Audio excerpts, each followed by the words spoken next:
And next anger. మనలో ఎంతమంది కోపం ఉంది? కోపం లేని వాళ్ళకి కాళ్ళకి నమస్కారం పెడతాను నేను. అయితే కోపం ఉండడం తప్పు కాదు. శ్రీరాముడికి కూడా కోపం ఉంది, కోపం నటిస్తాడు శ్రీరాముడు. ఉత్తముడు కోపాన్ని క్షణకాలంలో వదిలించుకుంటాడు. మధ్యముడు 2 ఘడియలు దాంతో ఇబ్బంది పడతాడు. అధముడు ఒక రోజంతా, అహోరాత్రం అంటాం, అంటే ఒక రాత్రి ఒక పగలు దాంతో వేదన పొందుతాడు. నిత్య దరిద్రుడు, నికృష్టుడు, పరమ చండాలుడు ఆ కోపాన్ని పట్టుకొని దాంతోనే జీవితం అంతా. మనం ఏ కేటగిరీలో ఉన్నామో చూసుకుని దాని నుంచి బయటికి రండి. డైరెక్ట్గా మీరందరూ ఉత్తములు అయిపోవాలని నేను కోరుకోవట్లే. కనీసం మీరు ఎక్కడ ఉండాలి? మధ్యముడిలో అయినా ఉండాలి కదా.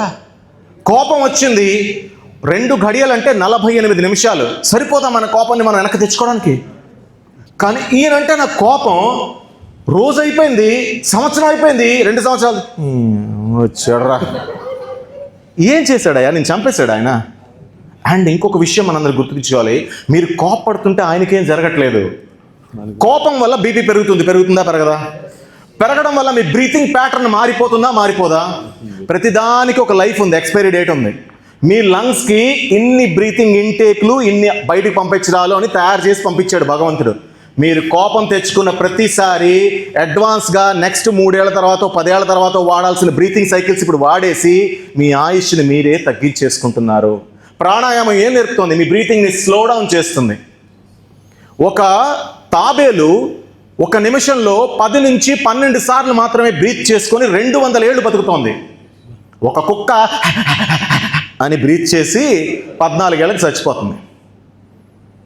మానవుడు ఈ రెండింటికి మధ్యలో సరిగ్గా మేనేజ్ చేసుకోలేక 50, 45 మొదలెట్టి 95, 100 వరకు కూడా బతుకుతున్నారు కొందరు.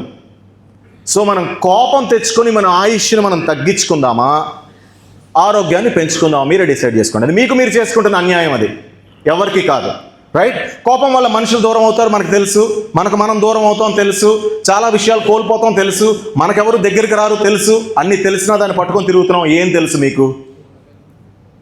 అన్నీ తెలిసినా కూడా దాన్ని బ్యాగ్లో వేసుకొని తిరుగుతున్నావు కదా, మరి నీకేం తెలుసు? సో దాని గురించి ఆలోచించండి. క్యారెక్టర్